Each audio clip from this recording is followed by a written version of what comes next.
Assalamualaikum warahmatullahi wabarakatuh. Waalaikumsalam warahmatullahi wabarakatuh. Bismillahirrahmanirrahim. Alhamdulillahi rabbil alamin. Wassalatu wassalamu ala ashrafil anbiya'i wal mursalin, imamil muttaqin, sayyidil ghurril muhajjalin, sayyidina wa maulana Muhammadin wa ala alihi wa ashabihil mujahidin at-tahirin limin rahimakumullah.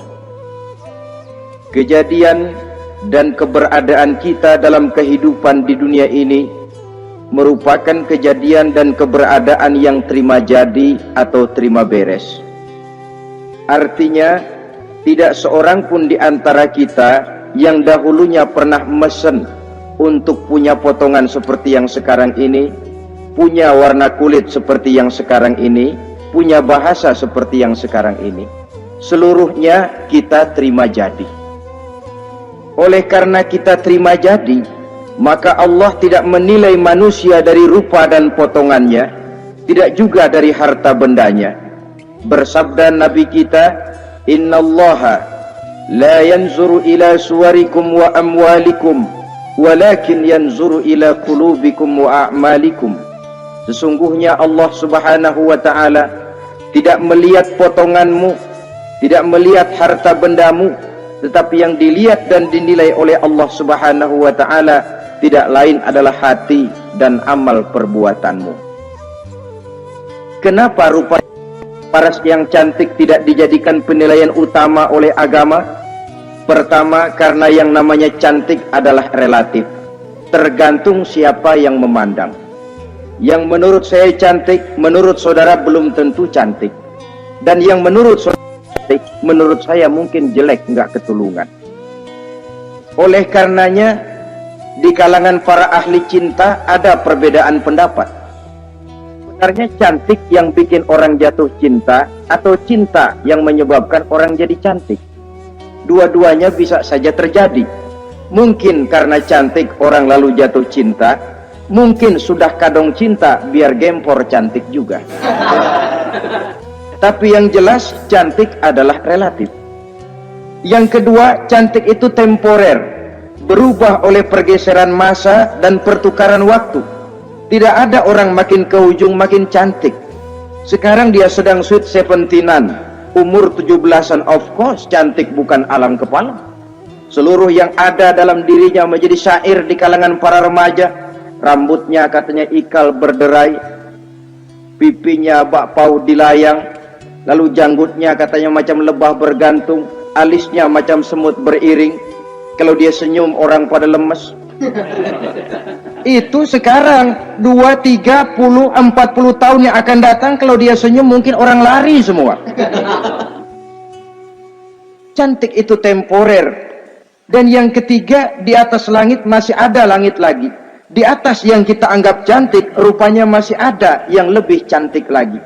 Oleh karena itu, penilaian inti dari agama bukan soal potongan, bukan soal harta benda, tapi hati dan amal perbuatan. Alangkah lebih idealnya lagi kalau hati yang baik dan perbuatan yang baik berada pada rupa yang elok juga. Inilah yang dinamakan kecantikan zahir dan batin. Dan ini yang dimiliki oleh Nabi Allah Yusuf alaihi salam yang akan kita bicarakan pada pertemuan kita kali ini. Pantas kalau pada saat kita berdiri di muka cermin, disunahkan kita membaca doa seperti yang diajarkan Nabi, Allahumma kama hassanta khalqi fahassin khuluqi. Ya Allah, sebagaimana telah engkau baguskan rupaku, baguskan juga kiranya akhlak dan budi pekertiku. Supaya kecantikan zahir diiringi dengan kecantikan batin. So apa gunanya zahir yang cantik kalau batinnya berbahaya? Itu yang orang bilang, apa guna katanya berkain batik kalau tidak dengan kebaya? Apa guna berparas cantik kalau melulu bawa bahaya? Saudara-saudara yang saya hormati, Nabi Yusuf alaihi salam diberikan oleh Allah ketampanan zahir dan batin. Artinya zahirnya beliau memang tampan, batinnya pun memang beliau adalah baik. Dan inilah kebaikan yang berlipat ganda. Kadang-kadang ada orang yang tampangnya sederhana saja, tapi batinnya baik. Itu lebih baik ketimbang yang zahir dan penampilannya baik, tapi batinnya rusak. Maka kebaikan yang dianugerahkan Allah dalam kehidupan ini sesungguhnya bukan untuk to show only, bukan cuma untuk sekedar dipamerkan, jadi kebanggaan, macam kontes ratu-ratuan yang manfaatnya hampir tidak ada. Kecantikan untuk disyukuri, kecantikan untuk digunakan kepada hal-hal yang bermanfaat sesuai dengan perintah dari yang memberikan kecantikan itu. Saudara-saudara yang saya hormati, Nabi Yusuf alaihi salam seorang nabi yang oleh Allah diberikan kecantikan zahir dan juga kecantikan batin. Beliau adalah putra dari Nabi Yakub, dari Nabi Ishak, dan dari Nabi Ibrahim alaihi salam. Artinya ayah beliau bernama Nabi Yakub, kakeknya adalah Nabi Ishak, dan datuknya adalah Nabi Ibrahim alaihi salam. Ia bersaudara sebanyak 11 orang. Dari saudaranya ini hanya satu yang seibu sebapak, yaitu Benyamin. Sedangkan yang lain adalah saudara dari lain ibu. Nah, sejak kecil Nabi Yusuf ini sudah memperlihatkan tanda-tanda bahwa di kelak kemudian hari dia akan tumbuh menjadi seorang besar. Sebab itu wajar kalau ayahnya memberikan perlakuan yang agak istimewa kepada Nabi Yusuf. Dan ini tentu memancing sifat iri dari saudara-saudaranya yang lain. Apalagi pada satu malam Nabi Yusuf di kala remaja itu pernah mimpi. Mimpi ini beliau ceritakan kepada ayahnya. Kata beliau, "Ya abati, inni ra'aitu ahada asyara kawkaba wasyamsa wal qamara ra'aituhum li sajidin." Jadi satu hari Nabi Yusuf cerita kepada ayahnya, "Ayah, saya mimpi." Mimpi apa Yusuf? "Saya melihat dalam tidur saya ada 11 bintang, lalu matahari dan bulan. Saya lihat seluruhnya sujud kepada saya." Ayahnya mendengar mimpi ini, mengerti takwil, lalu pesan kepada Nabi Yusuf, "Yusuf, mimpi ini jangan kau ceritakan kepada saudara-saudaramu. Mereka sudah punya pandangan yang tidak baik kepada dirimu.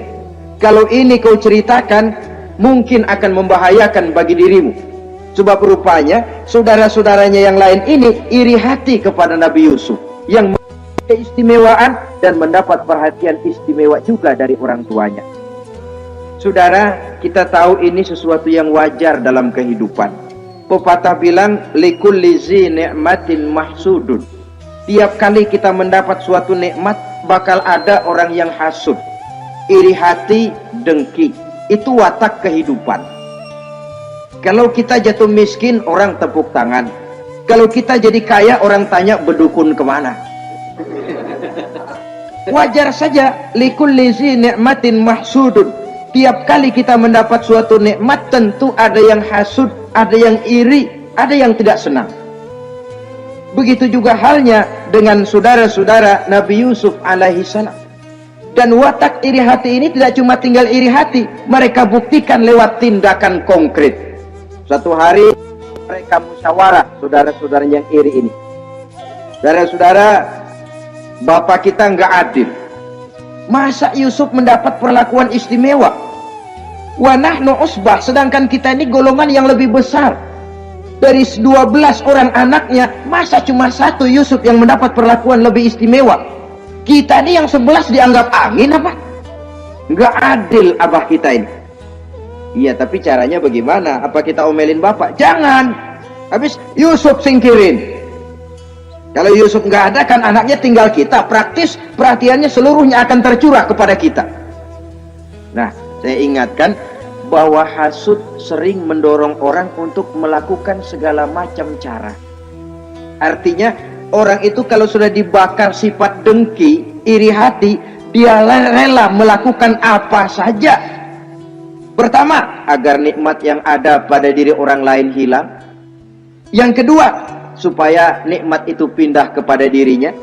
Andai kata tidak pindah kepada dirinya, ya hilang sajalah, jangan orang lain yang dapat nikmat. Ini watak hasud. Ingin nikmat orang lain pindah kepada dirinya, atau hilang walaupun tidak pindah kepada dirinya, tapi yang bersangkutan tidak lagi mendapat nikmat. Untuk itu segala macam cara akan dilaksanakan. Ini dicontohkan dari usaha yang dilaksanakan oleh saudara-saudara Nabi Yusuf alaihissalam. Oke, setuju, kita singkirkan Yusuf. Tapi caranya bagaimana? Gampang. Bunuh saja. Kalau bunuh sih rasa-rasanya tidak sampai hati membunuh Yusuf. Lalu bagaimana? Kita kucilkan saja dia. Kita asingkan dari sini, kita buang jauh-jauh supaya dia tidak ada lagi kelihatan dalam pandangan Abah. Kalau dia sudah tidak ada dalam pandangan Abah, yang dilihat cuma kita dan seluruh kasih sayangnya akan tercurah kepada kita semua. Nah, setujulah kalau itu. Caranya nanti kita atur belakangan. Jadi satu hari permisilah saudara-saudaranya ini kepada Nabi Yakub. Abah, kami permisi mau pergi main-main dan Yusuf akan kami ajak. Kata Nabi Yakub, saya khawatir. Nabi Yakub sudah melihat gelagat yang tidak baik, sudah ada semacam firasat. Saya khawatir kalau Yusuf kau bawa, nanti dia akan kena celaka atau dimakan oleh serigala, sedangkan kamu nanti akan lalai. Kata anak-anak yang lain, percaya dah Pak, saya akan jaga. Saya kan saudaranya, masa tega membiarkan Yusuf celaka atau dimakan serigala. Pokoknya aman, sip dah.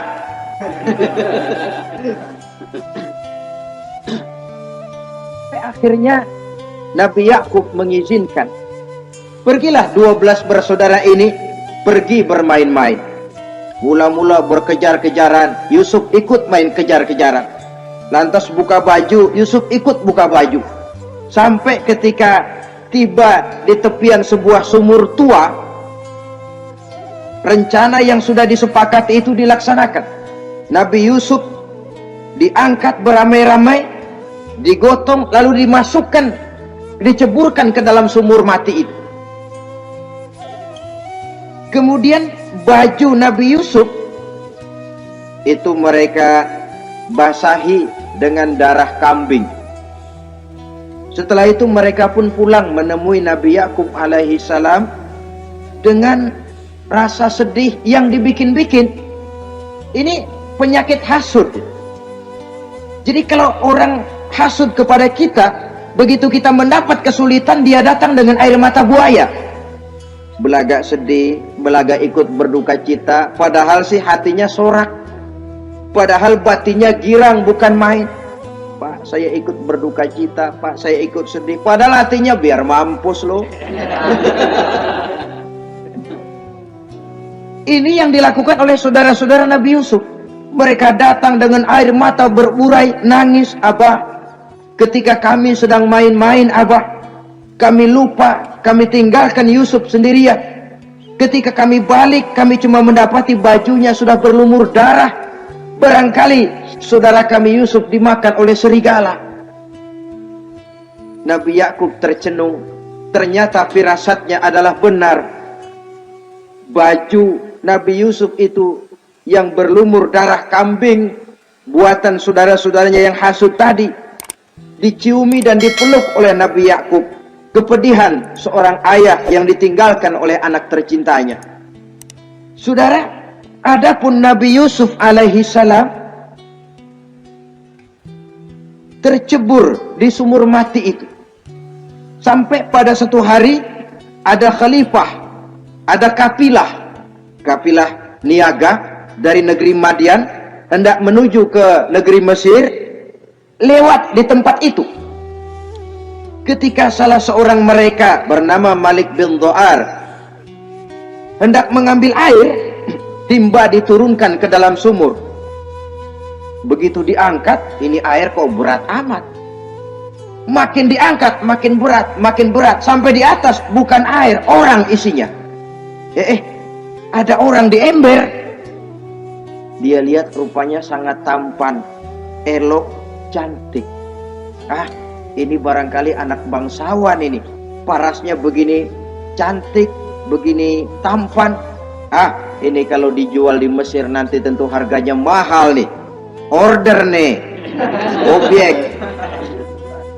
Maka dibawalah Yusuf ini ke negeri Mesir. Setibanya di sana diperjualbelikan sebagai budak belian. Nah, nasib baik rupanya Yusuf ini ketika terjadi pelelangan dibeli oleh seorang pembesar istana, seorang menteri yang bernama Kitfir. Kitfir melihat, ini cantik anak remaja ini. Tampangnya elok, parasnya indah, kelihatannya budi pekertinya pun halus. Kita ambil saja ini, kata Kitfir kepada istrinya Zulaikha. Kita angkat dia jadi anak, siapa tahu nanti dia memberikan manfaat yang besar bagi kita. Baiklah. Dan sejak saat itu Yusuf dipelihara di rumah Kitfir dalam istana yang tinggal bersama istrinya Zulaikha. Menurut satu riwayat 10 tahun lamanya Nabi Yusuf tinggal di tempat Kitfir. Dan selama 10 tahun itu tentu terjadi perkembangan baik jasmaninya maupun rohaninya. Dari anak-anak ia berubah menjadi remaja, lalu meningkat ke arah dewasa. Makin matang kedewasaannya, makin tampan dan elok parasnya, makin cantik budi pekertinya, ditempa oleh watak kenabian yang disiapkan oleh Allah Subhanahu wa ta'ala. Sehingga tidak heran ketampanan Nabi Yusuf ini lalu jadi buah bibir di kalangan istana. Tidak cuma anak perempuan bangsawan, tidak cuma istri para penguasa, sampai kepada kelompok orang awam selalu berandai-andai, kalau saja andai kata umpama saya bisa berdampingan dengan Yusuf, kalau saja. Kata-kata kalau saja ini keluar dari perempuan-perempuan yang melihat Yusuf alaihissalam. Dan yang unik, kecantikan Nabi Yusuf itu, kalau dia berdampingan dengan orang yang jelek, si jelek ini ikut sedikit cantik.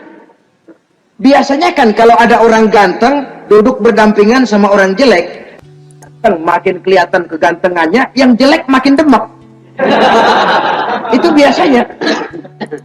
Tapi kecantikan Nabi Yusuf ini tidak mengangkat orang lain. Nah, rupanya yang tertarik kepada ketampanan Nabi Yusuf ini tidak cuma perempuan-perempuan lain, juga termasuk Siti Zulaikha, istri daripada Kitfir yang merupakan ibu angkatnya. Kalau pada mulanya Zulaikha merawat Nabi Yusuf sejak kecil dengan harapan nanti akan membawa manfaat.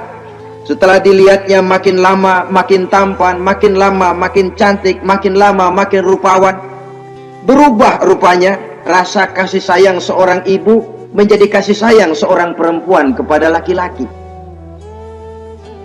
Dia merindukan saat-saat di mana dia bisa mencurahkan rasa hatinya itu kepada Nabi Yusuf alaihi salam. Hampir-hampir nyaris Zulaikha ini, kalau istilah anak muda barangkali, siang jadi kenangan, malam jadi impian. Kemanapun dia pergi, bayangan Yusuf juga yang selalu menggodanya. Selalu ditunggunya saat-saat yang mungkin untuk dia bisa menyampaikan hasrat hatinya kepada Nabi Yusuf alaihi salam. Dan saat itu pun datang. Satu hari Kitfir harus menghadiri persidangan negara.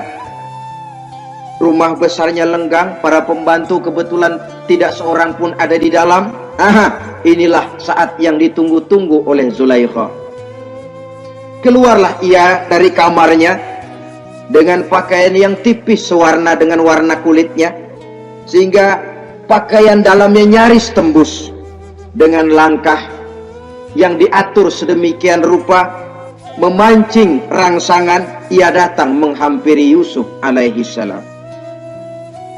Lalu dengan suara lemas memelas, ia pun memanggil Yusuf. Ada apa tuanku? Sini yang. Kalau bahasa kita. Melihat mendengar suaranya yang lain dari hari-hari biasa, apalagi melihat pakaian Zulaikha yang begitu tipis, Nabi Yusuf berdetak sangat cepat, darah mengalir dengan cepat. Maklum, beliau juga manusia, laki-laki normal terlepas dari kenabiannya. Jantungnya dak-dik-duk. Kemari Yusuf, sini. Ada apa tuanku? Sudah lama Yusuf. Lama apa tuanku? Saya memendam rindu kepadamu Yusuf. Siang malam engkau juga yang jadi tumpuan harapan saya. Kemanapun saya pergi seakan wajahmu juga yang saya lihat Yusuf. Tidur saya jadi tak nyenyak. Makan saya tak pernah membawa kekenyangan Yusuf. Tidur yang biasanya mendatangkan semangat seolah semuanya pergi meninggalkan saya Yusuf. Hembusan sepoi pagi mengusap bunga merekah dalam taman yang biasanya membawa keindahan, semuanya telah berganti dengan keindahan wajahmu Yusuf. Sinilah sebentar, penuhi hasrat hati saya. Saya segan tuanku. Segan kenapa Yusuf? Saya tidak mau mengkhianati tuan saya yang telah berbuat baik kepada saya. Apakah saya juga tidak pernah berbuat baik kepadamu? Benar, Tuhan juga berbuat baik kepada saya. Tapi pantang saya mengkhianati majikan saya. Yusuf, sekarang kesempatan yang baik. Kitfir, suami saya, sedang menghadiri persidangan penting di negara, di istana, dan rasanya akan lama dia baru kembali. Sementara para pembantu kita tidak ada di sini. Saya malu tuanku, saya segan. Malu kepada siapa? Tidak ada yang tahu, tidak ada yang lihat. Allah. Saya takut, saya malu kepada Allah tuanku. Padahal kalau menurut ukuran hati, Quran menjelaskan walaqad hammat bihi wa hamma biha. Sebenarnya Zulaikha cinta kepada Yusuf, Yusuf pun senang kepada Zulaikha. Iblis sibuk bukan main memasang jerat, pasang besi berani biar pada nyetrum.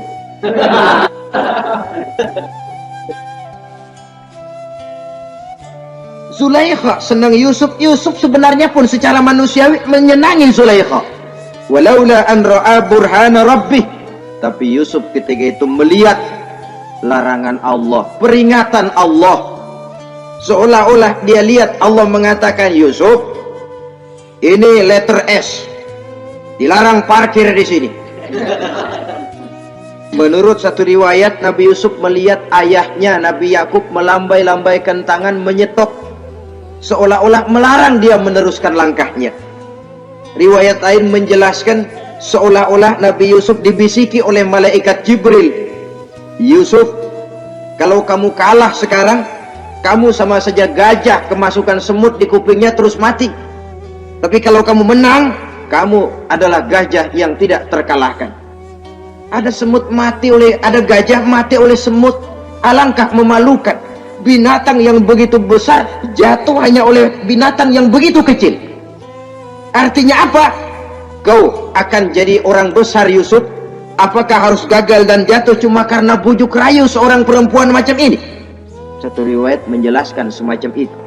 Sehingga mantap Yusuf, maaf tuanku, saya malu kepada manusia, saya malu kepada majikan, tapi saya lebih malu lagi kepada Allah. Saat ini majikan tidak tahu, orang seorang pun tidak ada yang lihat, tapi Allah pasti lihat. Itu yang saya malu. Ah Yusuf, jangan sok kalem. Mumpung situasi mengizinkan, mubazir nih. Zulaikha pun berangkat pergi ke tempat pembaringan, ke tempat tidur.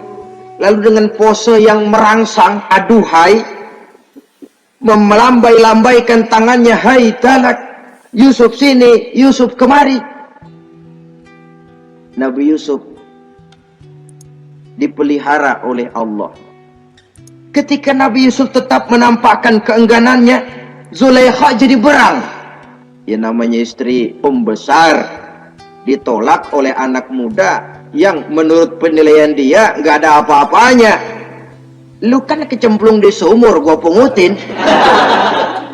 Cuma sekedar segini aja nggak mau nurutin, kebangetan amat. Bukan Zulaikha kalau nggak nekat. Dia bangun dari pembaringannya, gemes, dia hampiri Yusuf. Kalau cara kita diunyeng Yusuf itu. Dipaksa Nabi Yusuf berlari ke arah pintu, ditarik bajunya dari belakang oleh Zulaikha, sobek belakang bajunya ini. Begitu baju sobek, pintu terbuka, Kitfir suami Zulaikha datang. Orang Arab bilang yumsak mablul, ketangkep basah. Ketangkep basah. Merah pada muka Zulaikha, sementara Kitfir pun matanya merah. Tapi Nabi Yusuf tenang-tenang saja. Ya wong nggak salah, tenang-tenang saja Nabi Yusuf. Bukan tenang karena pengalaman, tenang karena memang tidak berbuat yang negatif. Kadang-kadang ada juga yang tenang tapi pengalaman. Oh, buaya itu. Kita ketahuan kepentok, ketangkep hansip, anteng aja. Itu bukan nggak salah, badak. Nabi Yusuf tenang karena memang tidak berbuat salah apapun. Nabi Yusuf tenang karena yakin dirinya benar, sehingga mantap menghadapi kedatangan Kitfir yang sangat tiba-tiba itu. Adapun Zulaikha, ketika melihat suaminya berdiri di muka pintu, cepat-cepat dia berubah siasat. Inilah salah satu kelihayan makhluk bernama perempuan. Dia pandai bersalin rupa, dia pandai bermain minyak di atas air. Melihat suaminya datang, roman mukanya pun menjadi sedih, air mata berurai membasahi pipi. Papa, katanya. Apa balasan bagi orang yang mau menistakan istri papa? Maksudmu apa, Zulaikha? Yusuf gile. Dia mencari kesempatan dalam kesempatan. Dia mau menodai kehormatan saya. Dia hendak memperkosa saya. Kata Nabi Yusuf, bukan saya, Tuan. Saya enggak. Yang benar Yusuf, enggak. Zulaikha yang memaksa saya. Betul Zulaikha, tidak. Yusuf yang memaksa saya. Sampai akhirnya salah seorang dari isi rumah itu memberikan jalan keluar. Tuan Kitfir, begini saja. Sulit memang untuk dilacak kebenarannya. Cuma periksa saja baju Yusuf. Kalau bajunya sobek di belakang, Yusuf benar, Zulaikha salah. Kalau baju Yusuf sobeknya di depan, Zulaikha yang benar, Yusuf yang salah. Nah, apa artinya itu? Kalau bajunya sobek di belakang kan artinya Yusuf kabur, ditarik dari belakang. Tapi kalau bajunya sobek di depan, itu artinya Zulaikha nyakar-nyakarin baju Yusuf dari depan. Lihat saja, pokoknya kalau bajunya sobek di belakang, Yusuf benar, Zulaikha salah. Kalau baju Yusuf sobek di depan, Yusuf salah, Zulaikha benar. Ketika diperiksa, dicek bajunya, betul sobek di belakang. Artinya Yusuf benar, Zulaikha yang salah. Kata Kitfir, Zulaikha, jelas sudah bagaimana kejadian yang sebenarnya. Oleh karena itu, bertobatlah kamu kepada Allah. Dan kau Yusuf, jangan ceritakan peristiwa aib ini kepada siapapun, untuk menjaga nama baik kita bersama. Baik Tuan. Saudara-saudara kaum muslimin yang saya hormati, tapi ya bagaimana, serapi-rapinya menyimpan barang busuk, toh akhirnya tercium juga. Gosip ini akhirnya tersiar di mana-mana, terutama di kalangan para pembesar. Sehingga kalau kumpul para istri pejabat, Zulaikha jadi bahan gunjingan. Kan main bini menteri demen sama budaknya. Nggak salah apa tuh? Jadi bahan ejekan. Ya sebab tentu ukuran mereka yang belum pernah ngelihat Yusuf, kalau duren ketemu duren dong. Masa duren ketemu ketimun ya bonyok. Artinya nggak seimbang. Masa istri bangsawan tergila-gila sama anak angkatnya, sama budak beliannya, nggak masuk rasio itu. Zulaikha dengar berita macam itu. Sampai dalam hatinya, pantas saja kamu ngenyek saya, kamu meremehkan saya, karena kamu belum pernah lihat potongan Yusuf bagaimana. Akhirnya dalam hati Siti Zulaikha ini timbul semacam dendam. Suatu saat gua kerjain loh. Caranya gimana? Satu hari para istri bangsawan ini diundang ke tempat Siti Zulaikha. Duduk di satu ruangan luas. Setelah duduk dihidangkan makanan. Makanannya aneh, cuma buah sama pisau. Ketika buah dan pisau sudah siap, satu orang satu, satu orang satu, satu orang satu. Ketika mereka sedang mengupas itu, Zulaikha berkata kepada Nabi Yusuf, Yusuf, kau jalan dari sini ke sana, melintas kayak peragawati gitu. Untuk apa Tuhan? Pokoknya jalan aja dah. Nabi Yusuf jalan.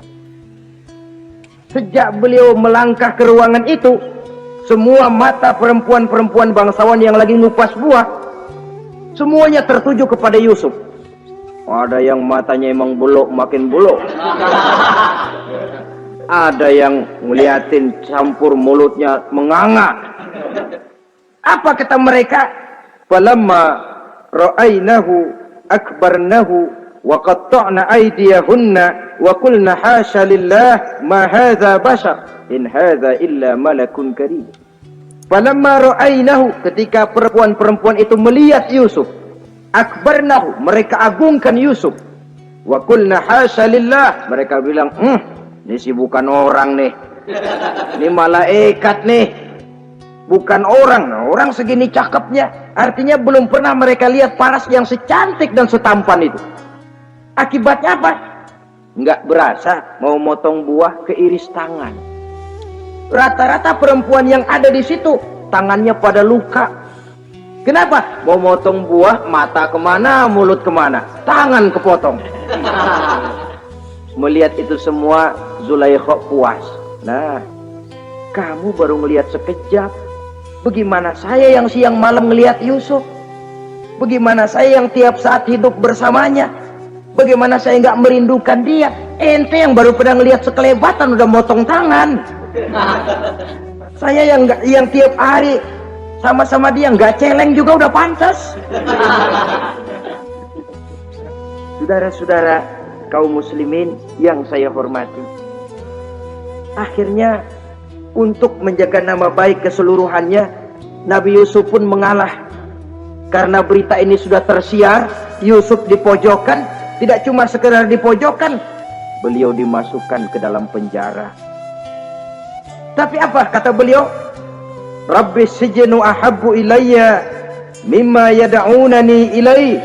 Ya Allah, kalau memang karena resiko penolakan saya terhadap ajakan Zulaikha menyebabkan saya harus masuk penjara, penjara lebih saya sukai, penjara lebih saya cintai ketimbang ikut kemauan Zulaikha.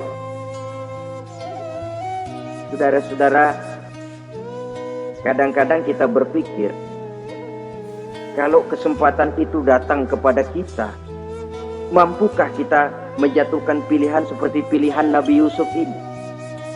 Lebih baik penjara ketimbang mengikuti bujuk rayu perempuan untuk melakukan perbuatan yang menyeleweng ini.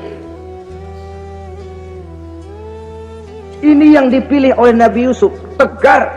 Kalau memang sebagai resikonya saya harus masuk penjara, penjara lebih saya cintai, penjara lebih saya suka daripada mengikuti bujukan Zulaikha. Teguh karena suatu prinsip. Bukankah dalam perjuangan menegakkan akidah, kadang kita mendapat piala, tapi tak jarang kita berhadapan dengan penjara. Kadang kita disanjung, kadang kita dicaci. Itu romantika perjalanan dari yang namanya perjuangan. Tapi pilihan harus ada. ketimbang ikut bujuk rayu perempuan yang mengajak melakukan perbuatan serong, penjara lebih saya cintai. Sudah pada saat hendak diajak tidak ada yang melihat, beliau menolak.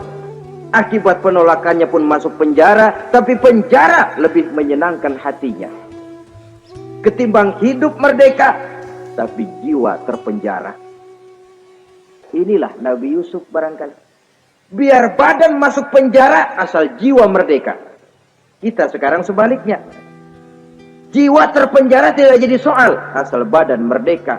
Maka jiwa kita sering dijajah. Entah dijajah harta, entah dijajah pangkat dan jabatan, entah dijajah iblis.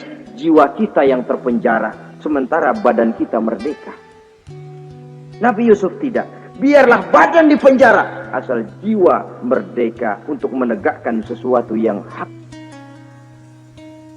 Saudara-saudara yang saya hormati, adapun di dalam penjara itu, Nabi Yusuf satu sel dengan 2 orang bekas pelayan istana yang dituduh menaruh racun ke dalam hidangan yang hendak disajikan kepada raja. Yang satu tukang ngatur minuman, yang satu tukang ngatur makanan untuk raja. Siapa yang naruh racun nggak jelas, tapi dua-duanya ditahan. Nah, sampai satu malam teman satu sel ini dua-duanya ngobrol kepada Nabi Yusuf. Yusuf, kami ini dipenjara karena dituduh menaruh racun ke dalam hidangan yang dihidangkan kepada baginda raja. Siapa yang salah, kami sendiri tidak tahu. Saya nggak ngerasa naruh racun, kata yang tukang ngatur minum. Saya juga nggak, kata yang tukang ngatur makan. Sampai satu malam mimpi. Mimpi itu diceritakan kepada Nabi Yusuf. Kata yang tukang ngatur minuman, Yusuf, saya mimpi. Saya memeras anggur, lalu menghidangkannya kepada baginda raja. Apa arti mimpi saya? Kata yang tukang ngidangin makanan, kalau saya Yusuf, saya ngimpi menjunjung roti di atas kepala saya, itu roti dipatokin burung. Apa arti mimpi saya? Saudara-saudara, Nabi Yusuf tersenyum. Adapun kamu yang mimpi memerah anggur, kamu akan keluar dari penjara bebas dan akan kerja lagi di istana. Adapun kamu yang mimpi menjunjung roti dipatokin burung, kamu akan dihukum mati, disalib, dan kepalamu akan dipatokin oleh burung. Ini tukang roti ngotot, bisa aja lu ah. Ya lempengan apes ramalannya. Ya bukan soal bisa nggak bisa, lihat aja kenyataannya. Cuma kepada kamu yang tukang ngatur minuman, saya pesan, kalau nanti kamu bebas kembali di istana raja, tolong ceritakan ihwal saya kepada baginda raja ini. Saya mendekam di penjara ini tanpa berbuat salah apapun. Baik, insya Allah Yusuf. Dan ketika persidangan memutuskan seperti tepat yang diramalkan Nabi Yusuf, si tukang menghidangkan makanan dihukum mati, si tukang menghidangkan minuman kembali kerja di istana. Tapi begitu kerja, dia lupa sama pesan Nabi Yusuf. Itu biasanya watak orang memang begitu. Kalau dalam keadaan kepepet, macam-macam janjinya. Begitu keadaannya longgar, lupa sama janjinya. Sehingga ada pepatah katanya, nolongin anjing kejepit. Waktu kejepit, kaing-kaing minta ditulungin. Begitu udah rapi ditulungin, yang nulungin bisa digigit. Saudara hadirin yang saya hormati, sampai bertahun-tahun Nabi Yusuf mendekam dalam penjara. Tapi itulah yang menambah kedewasaannya. Maka orang beriman ya, yang mantap nilai imannya, tempat tidak jadi soal. Kadang-kadang dia merasakan penjara lebih indah dari alam terbuka. Banyak orang-orang beriman yang justru di penjara menghasilkan karya-karya besar. Kita tahu misalnya almarhum Hamka justru di penjara bisa menyelesaikan tafsir Al-Azharnya, salah satu karya besar pujangga terkemuka ini.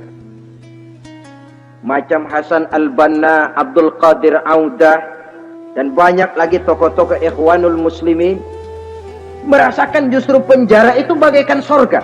Kenapa? Mereka yakin di penjara untuk sesuatu yang benar, maka tempat tidak pernah jadi masalah. Kalau jiwa merdeka puluhan tahun mendekam di penjara, tidak akan merupakan satu rasa yang lama. Kenapa? Jiwa tidak bisa dibatasi oleh ruangan 2 x 3 meter.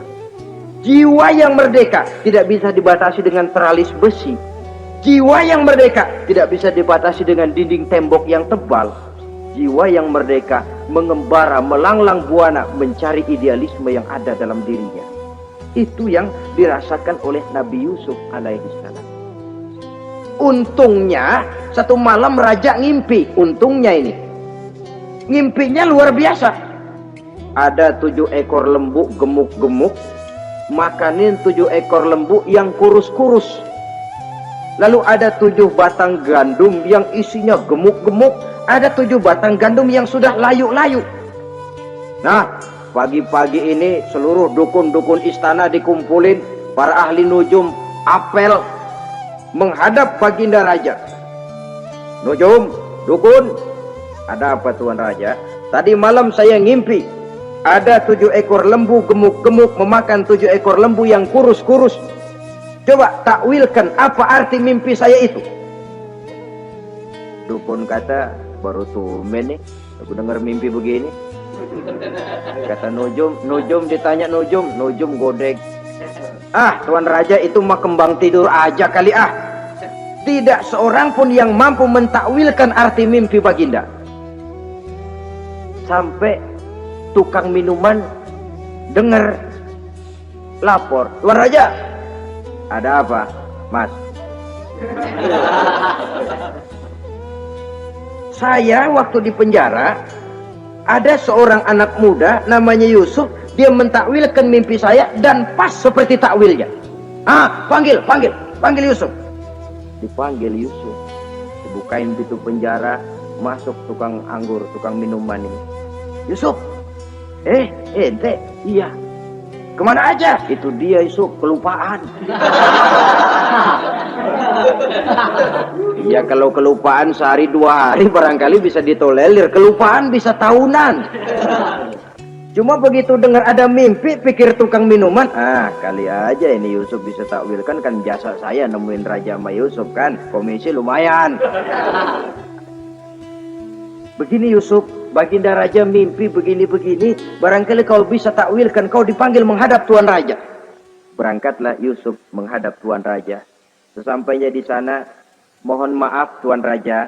Menurut takwil saya, arti mimpi tuan raja itu akan datang satu masa di mana 7 tahun lamanya negara ini subur, makmur, aman, tentram, gemah, repah, lop jenawi, toto tentrem, kertora harjo. Tapi akan datang setelah itu 7 tahun lamanya di mana musim kemarau membahana, tanah menjadi kering gagal, rakyat diancam kelaparan. Dan kita harus siap-siap untuk itu. Itu takwil mimpi Tuhan. Caranya bagaimana Yusuf mengatasi krisis kelaparan ini? Ya kita bikinlah gudang-gudang untuk menyimpan makanan. Kalau lagi panen jangan mumpung. Ingat pada suatu saat kita akan paceklik. Sehingga kata orang-orang tua dulu, kalau lagi sehat ingat dong bakalan sakit. Kalau lagi kaya ingat dong bakalan miskin.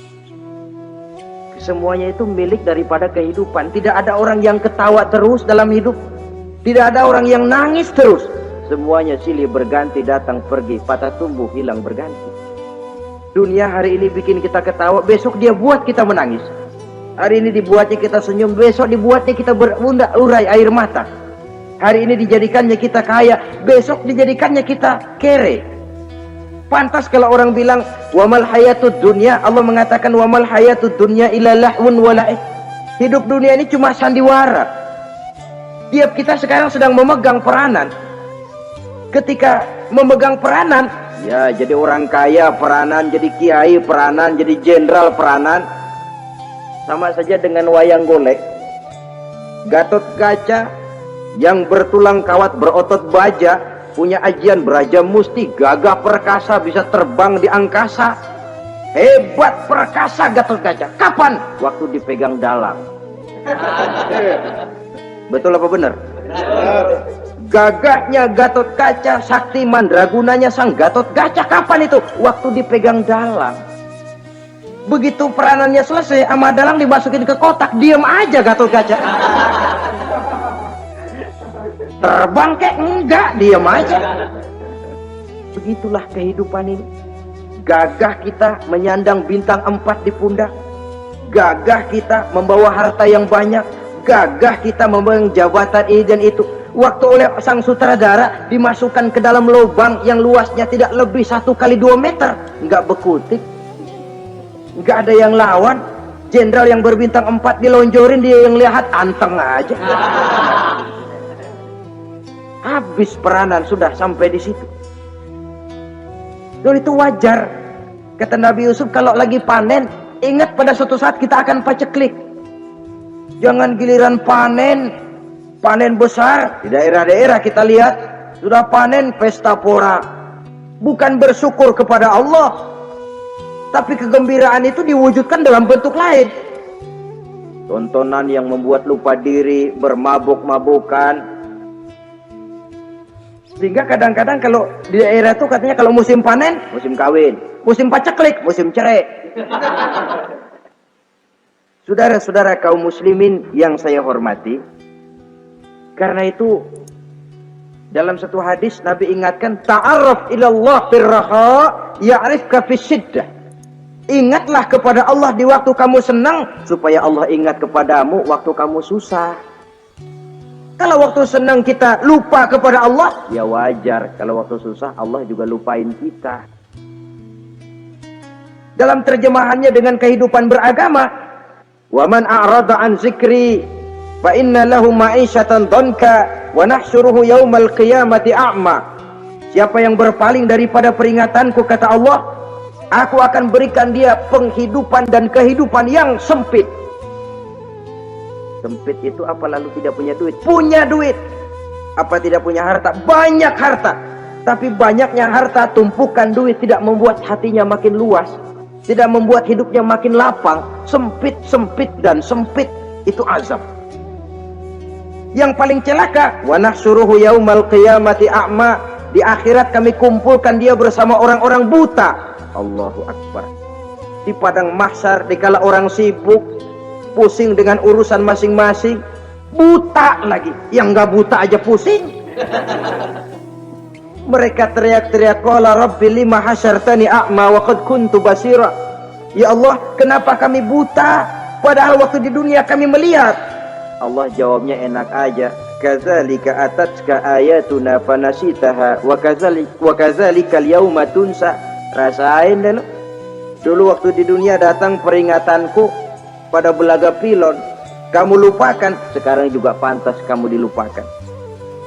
Waktu susah kamu lupa, waktu senang kamu lupa Allah. Waktu susah juga pantas kamu dilupakan Allah. Waktu di dunia kau berpaling dari peringatan Allah, kalau sekarang Allah berpaling kepadamu juga adil.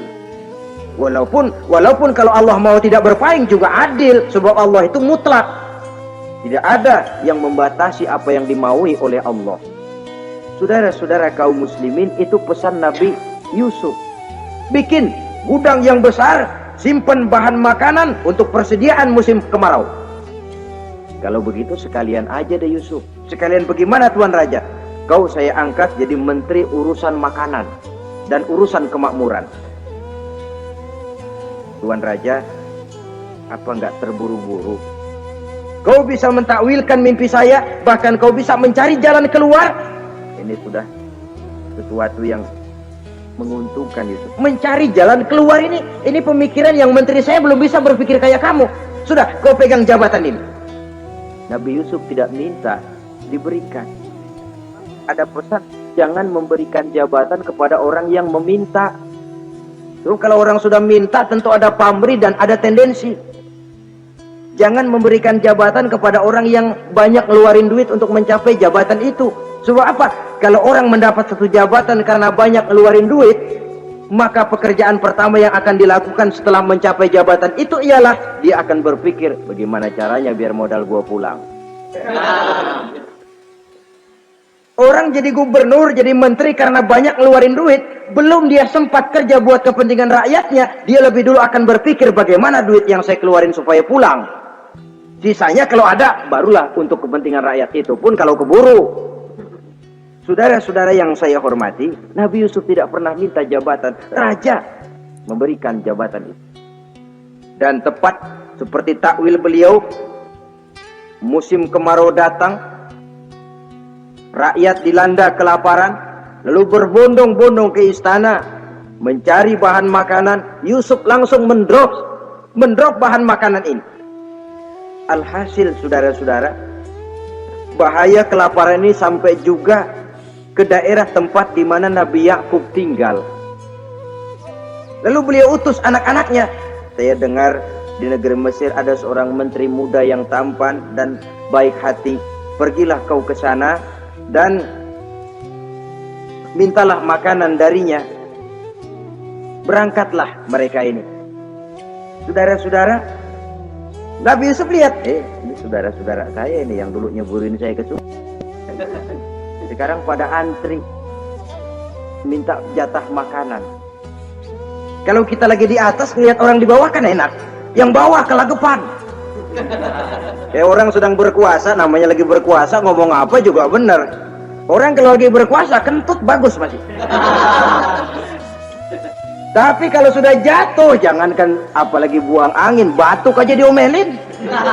Miskin batuk melulu lah.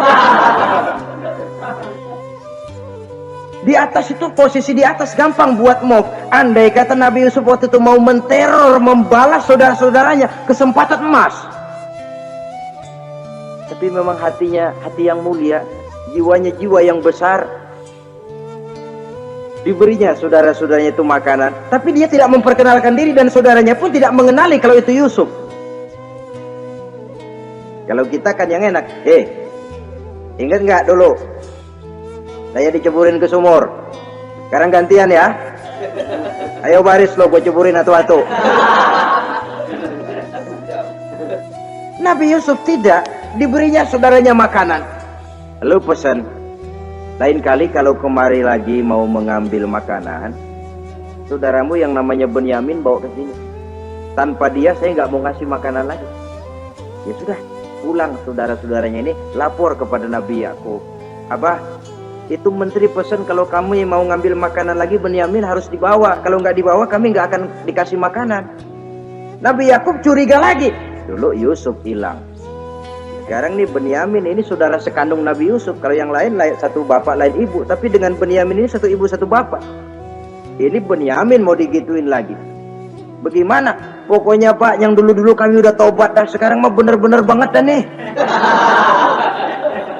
Biasanya sekali lancung ke ujian itu seumur hidup orang nggak percaya. Sampai akhirnya Benyamin pun dibawa ke sana. Saudara-saudara yang saya hormati, terjadilah pertemuan Yusuf dengan Benyamin dan akhirnya saudara-saudaranya ini dijelaskan siapa menteri itu sebenarnya, diminta menjemput Nabi Yakub. Bertemulah Nabi Yusuf dengan ayahnya Nabi Yakub alaihi salam. Adapun Kitfir sudah lama meninggal, Zulaikha pun sudah menjadi janda. Namun dalam jandanya dia tetap merindukan Yusuf siang dan malam. Didambakannya kapan saat pertemuan akan terjadi. Sampai ketika satu hari didengarnya Yusuf akan meninjau satu daerah, dia sudah diri paling depan. Ketika Yusuf lewat, dia nyindir dengan katanya, Maha suci Allah yang memuliakan orang yang takwa dan menghinakan orang yang berdosa. Merasa ada sindiran, Yusuf nengok. Zulaikha kan? Iya Yusuf. Kitfir bagaimana? Sudah meninggal. Lalu keperluanmu apa sekarang? Saya cuma memerlukan engkau Yusuf. Saudara-saudara, Nabi Yusuf akhirnya kawin dengan Zulaikha yang cantik, menawan. Dan rupanya setelah kawin itulah Nabi Yusuf baru tahu bahwa Kitfir ternyata tidak bisa berfungsi sebagai suami. Dengan kata lain, puluhan tahun Zulaikha kawin dengan Kitfir tetap perawan, utuh, awet. Rupanya Kitfir liwat terus dan numpang liwat, nggak pernah mampir. Dan sejak saat itu berbahagialah Nabi Yusuf dengan Siti Zulaikha. Kita ambil hikmah dari riwayat singkat ini. Pertama, kecantikan zohir lebih penting, kecantikan batin lebih penting dari kecantikan zohir. Alangkah lebih baik lagi kalau kecantikan zohir itu berpadu dengan kecantikan batin. Karena dalam pandangan Islam, Allah tidak menilai manusia dari rupa dan harta, tetapi dari hati dan amal perbuatan. Yang kedua, bahwa ujian dan cobaan yang diterima Nabi Yusuf tetapi dihadapi dengan ketabahan pada akhirnya menghasilkan kebahagiaan dunia dan kebahagiaan akhirat. Inilah saja pertemuan yang singkat ini, mudah-mudahan ada manfaatnya. Terima kasih atas segala perhatian, mohon maaf atas segala kekurangan. Wassalamualaikum warahmatullahi wabarakatuh. Waalaikumsalam warahmatullahi wabarakatuh. Menurut berbagai hadis yang sahih, Nabi Isa Al-Masih nanti akan turun lagi. Tidak membawa risalah yang baru, tapi meluruskan risalah Islam ini yang telah banyak ditinggalkan oleh masyarakat. Bahkan ada hadis menjelaskan beliau akan membunuh Nabi, mematahkan kayu-kayu salib, lalu melaksanakan haji dan umrah mengikuti syariat Nabi Muhammad, bukan membawa agama baru. Ibu-ibu, saudara-saudara kaum muslimin rahimakumullah, pada pertemuan yang lalu sudah saya jelaskan bahwa hidup selalu berakhir dengan kematian. Apabila datang kematian menimpa seseorang, datanglah kiamat baginya. Itu yang disebut dengan kiamat kecil. Hakikatnya mati adalah perpindahan dari kehidupan di dunia ini menuju kehidupan di alam barzakh. Menunggu kita di alam barzakh sampai datangnya saat kiamat. Entah 10 tahun, entah 100 tahun, entah 1000 tahun, hanya Allah saja yang maha tahu. Adapun orang-orang beriman yang melakukan amal kebajikan dalam kehidupan di dunia ini, masa penantian yang lama di alam barzakh buat mereka sebentar saja. Tetapi bagi orang-orang kafir yang ingkar, yang tidak beriman kepada Allah, yang hidup di dunia cuma menumpuk-numpuk dosa, tentu penantian di alam barzakh akan merupakan waktu yang sangat lama. Bukankah dalam kehidupan kita waktu itu memang relatif? Contoh misalnya, bagi pemuda-pemudi yang sedang duduk asyik memadu cinta, waktu 4-5 jam saja rasanya cuma 4-5 menit. Tenggelam oleh keasikan. Tapi buat orang yang berbaring di rumah sakit, meratap di balik-balik apa itu tembok derita kata lagu, di balik dinding-dinding penjara, sehari bagai seminggu, seminggu rasa sebulan, sebulan boleh jadi rasa setahun.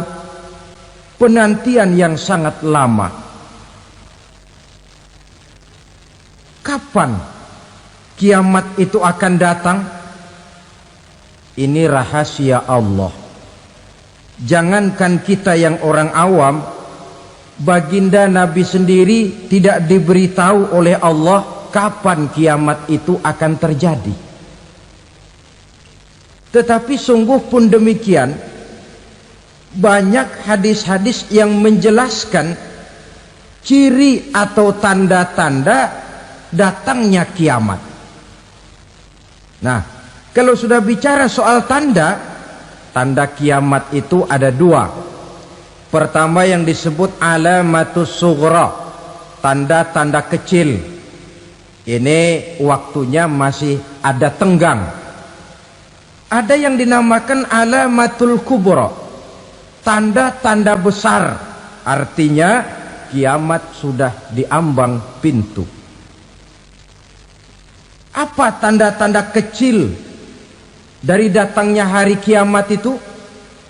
Misalnya kata Nabi, apabila ilmu sudah diangkat oleh Allah, artinya apabila ulama sudah banyak wafat, minat orang belajar agama berkurang, lalu kebodohan nampak merajalela di mana-mana, zina dikerjakan secara terbuka, minuman-minuman keras jadi kebanggaan, itu termasuk di antara tanda-tanda kecil terjadinya hari kiamat. Apalagi misalnya iza waladatil ammatu rabbataha, apabila budak sudah melahirkan tuan. Apa maksudnya? Ada yang mentafsirkan apabila anak sudah bisa membudaki orang tuanya. Orang tua yang melahirkan dia, yang membesarkan dia, demi setelah si anak besar jadi orang berpangkat, bertitel, berharta, berkedudukan, jadilah orang tua itu budaknya. Sehingga sering dibilang kalau orang tua kaya, anak jadi raja. Tapi kalau anak yang kaya, orang tua sering jadi budak. Apalagi munculnya fitnah yang bergelombang, timbul perang antara dua bangsa yang besar, waktu berjalan terasa sangat pendek sekali. Itu merupakan tanda di antara tanda-tanda kiamat. Termasuk di dalamnya sulit membedakan mana laki, mana perempuan. Kan kalau tanda-tanda kayak begini sekarang sudah banyak kita lihat kan. Ulama banyak wafat, penggantinya sulit. Zina dikerjakan berterang-terangan, minuman keras jadi kebanggaan, banyak anak membudaki orang tuanya, sulit membedakan mana laki mana perempuan. Kadang-kadang dari belakang kita lihat perempuan bener, begitu kita colek nengok jenggotan.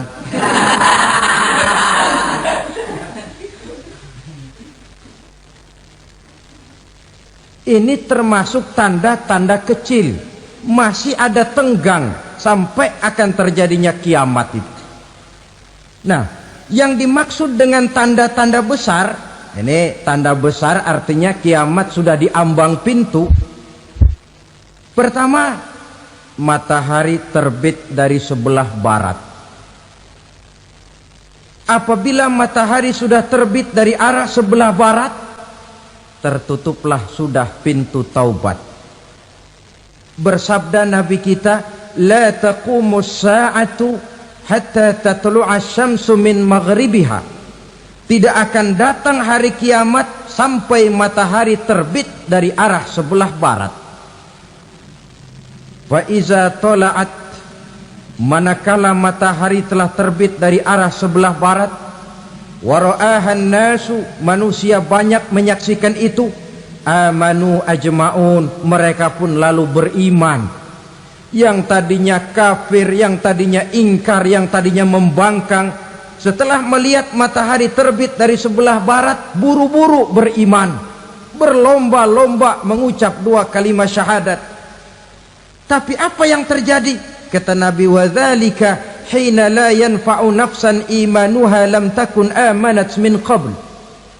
Hari itu adalah hari yang iman sudah tidak berguna lagi bagi seseorang apabila sebelumnya memang dia tidak pernah beriman. Au kasabat fi imaniha khaira, atau beriman tetapi tidak pernah melakukan kebajikan di dalam keimanannya itu. Hari yang sudah kasib, hari yang sudah terlambat, beriman tidak akan ada gunanya lagi. Ini pelajaran buat kita. Sebelum sang surya terbit dari sebelah barat, sebelum nafas sampai di tenggorokan, artinya pintu taubat masih terbuka. Kalau dua hal itu sudah terwujud, nafas sudah sampai di kerongkongan atau matahari sudah terbit dari arah sebelah barat, tertutuplah sudah pintu taubat. Tak ada lagi gunanya pangkat, jabatan, harta, bahkan beriman pun dalam suasana macam itu. Too late, kata orang Kulon. Sudah terlambat. Matahari terbit dari arah sebelah barat. Itu tanda besar, artinya kiamat sudah di ambang pintu. Lalu apalagi tanda besar? Munculnya Dajjal.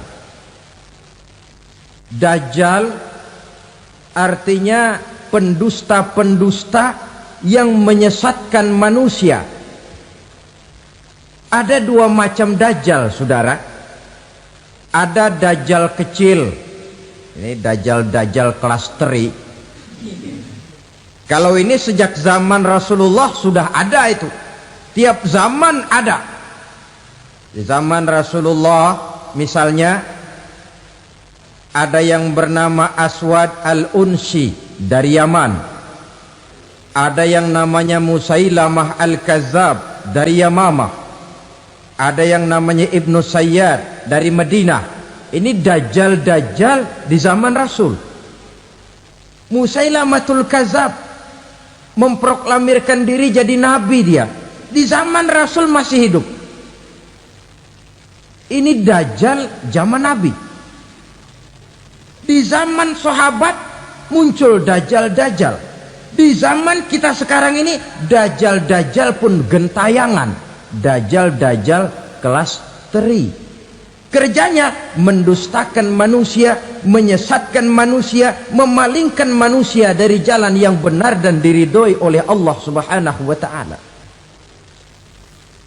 Adapun yang merupakan tanda besar dari datangnya kiamat, dajjal-dajjal kelas kakap. Pembohong-pembohong besar yang menyesatkan masyarakat manusia berpaling dari jalan Allah mengikuti jalan mereka. Apa sih ciri dajjal itu? Kata Nabi dalam hadis Bukhari Muslim, "Inna dajjala", sesungguhnya yang namanya dajjal itu yakhruju, satu saat akan muncul mendekati hari kiamat. Wa inna ma'ahu ma'an, si dajjal ini membawa air. Wa naran, dan juga membawa api. Dua simbol. Di tangan yang satu dia bawa air, di tangan yang satu dia bawa api. Wa ammal ladzi yarahu an-nasu ma'an fanarun, adapun yang orang banyak lihat air, hakikatnya adalah api.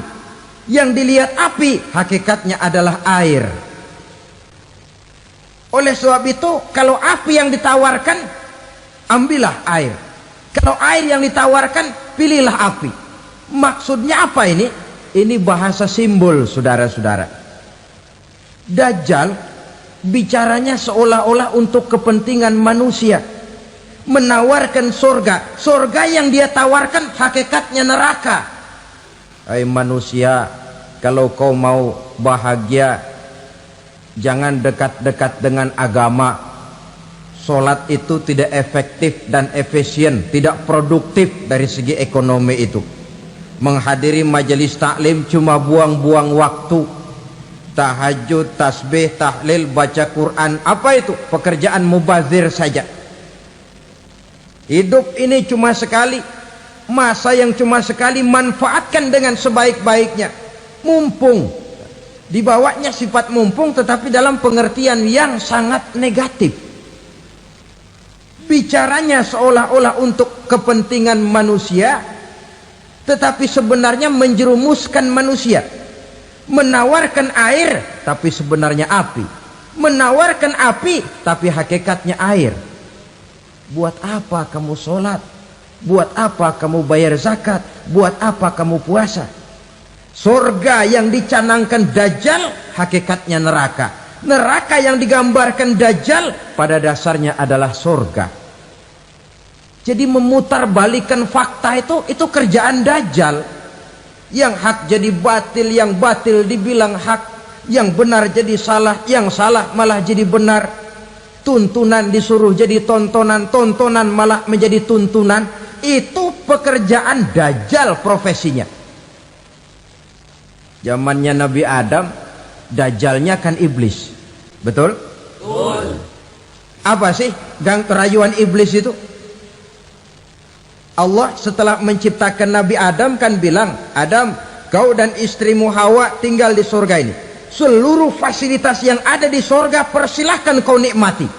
Satu yang tidak boleh, jangan coba-coba dekati pohon khuldi.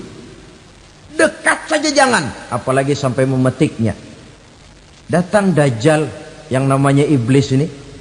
Adam, kamu tahu nggak kenapa tidak boleh makan buah khuldi? Ya nggak tahu, pokoknya saya dilarang. Bodoh kamu Dam. Khuldun artinya kekal. Kalau kamu makan itu buah, kau akan kekal di surga buat selamanya. Allah tidak kepengen, maka dilarang kamu makan buah khuldi. Kalau kau ingin kekal di surga Adam, makan saja. Saya bicara begini ini untuk kepentingan kamu Adam. Ini kan ciri-ciri Dajjal. Bicaranya sih seolah-olah untuk kepentingan Nabi Adam. Hakikat sebenarnya menjerumuskan Nabi Adam supaya ingkar dan melanggar larangan dari Allah Subhanahu wa ta'ala. Jadi setelah muncul Dajjal, timbul kekacauan-kekacauan di masyarakat. Banyak yang terpengaruh, terpedaya dan terpesona. Termasuk mereka yang memproklamirkan diri jadi nabi. Mereka yang memproklamirkan diri jadi rasul di zaman sesudah Rasulullah wafat, itu adalah Dajjal-Dajjal. Maka saya ingatkan, kalau di zaman kita sekarang ini ada orang ngaku jadi nabi, ada orang ngaku jadi rasul, biar bahasa Arabnya kental, Quran hafal, hadis ribuan hadis hafal, biar pakai serban sampai menyengser ke tanah, bahasa Arabnya fasih, tapi dia mengaku jadi nabi, jadi rasul. Kita umat Islam wajib tidak percaya, wajib untuk tidak percaya. Itulah Dajjal-Dajjal zaman kita sekarang ini. Tidak mustahil mereka datang mempengaruhi orang awam supaya berpaling dari Rasulullah, mengikuti mereka. Nah, di akhir zaman nanti, mendekati hari kiamat, Dajjal ini muncul, Dajjal kelas kakap, menyesatkan masyarakat manusia untuk berpaling dari Islam, mengikuti seruan mereka. Apalagi di antara datangnya kiamat itu, tanda yang besar itu, turunnya Nabiullah Isa Al-Masih, putra Maryam. Menurut berbagai hadis yang sahih, Nabi Isa Al-Masih nanti akan turun lagi. Tidak membawa risalah yang baru, tapi meluruskan risalah Islam ini yang telah banyak ditinggalkan oleh masyarakat.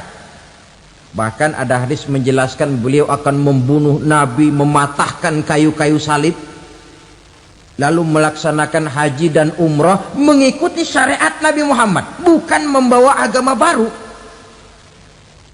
Menjadi semacam mujaddid, reformer, menyelamatkan manusia dari bisikan Dajjal. Bahkan ada riwayat yang menjelaskan bahwa Nabi Isa berhasil mengalahkan Dajjal, mengembalikan masyarakat manusia kembali kepada ajaran Islam yang datang dari Allah, dibawa oleh Rasulullah Sallallahu Alaihi Wasallam.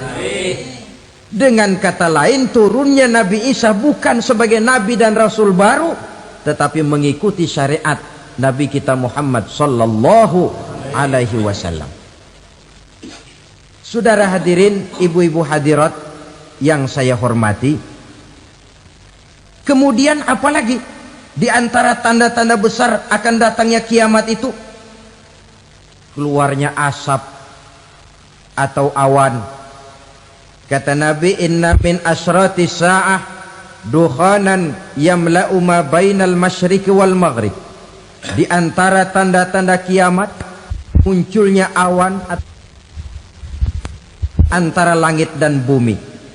Ini pun diperkuat dalam surah Ad-Dukhan ayat 10. Fartaqib yauma ta'tis sama bidukhanim mubin fayughshan nas hadza azabun alim. Bagi orang-orang yang beriman, mereka biasa-biasa saja.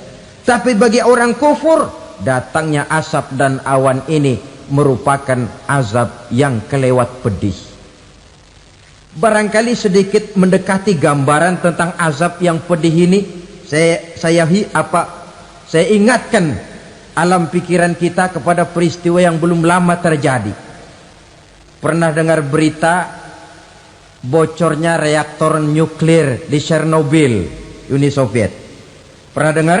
Nah, bocornya reaktor nuklir di Chernobyl yang mengakibatkan ratusan bahkan sangat mungkin ribuan nyawa. Cuma satu reaktor.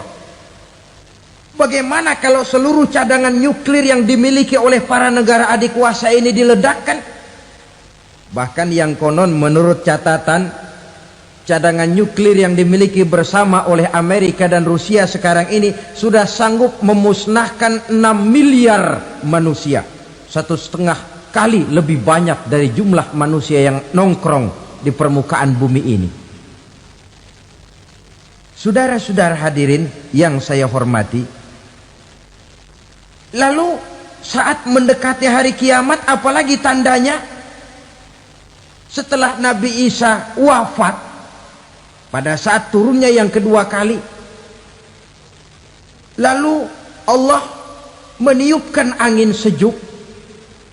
Semua orang-orang beriman, orang-orang baik wafat, sehingga penghuni bumi ini cuma tinggal lagi terdiri dari orang-orang kafir. Tidak ada lagi di bumi ini yang bisa mengucapkan Allah. Sehingga dalam hadis qudsi itu ada keterangan, innallaha azza wa jalla yaqulu li Israfil. Allah pernah pesan kepada malaikat Israfil, kata Allah, Israfil, idza sami'ta qailan yaqul Allah Allah fa akhirin nafkhah 40 sanatan ikraman liqailiha. Hai Israfil, apabila kau dengar di permukaan bumi masih banyak orang yang mengucapkan Allah Allah, maka tunda sangkakala kiamat itu 40 tahun. Untuk apa? Ikraman liqailiha, menghormati orang yang mengucapkan Allah Allah itu. Wah, jadi karena sekarang masih banyak yang mengucapkan Allah, besar hatilah kita, masih jauh kiamat itu. Tapi jangan lupa, kiamat pribadi, kiamat kecil itu yang gak kita sangka-sangka. Ajal datang mencabut nyawa, itu kiamat pribadi. Dan itu yang pasti kita hadapi. Dan itu yang membuat kita tidak boleh bersikap main-main di dalam kehidupan sekarang ini. Saudara hadirin yang saya hormati, tidak ada lagi orang-orang muslim. Seluruh penduduk dunia ini kafir. Lalu terciptalah struktur sosial yang berlandaskan prinsip hidup semau gue.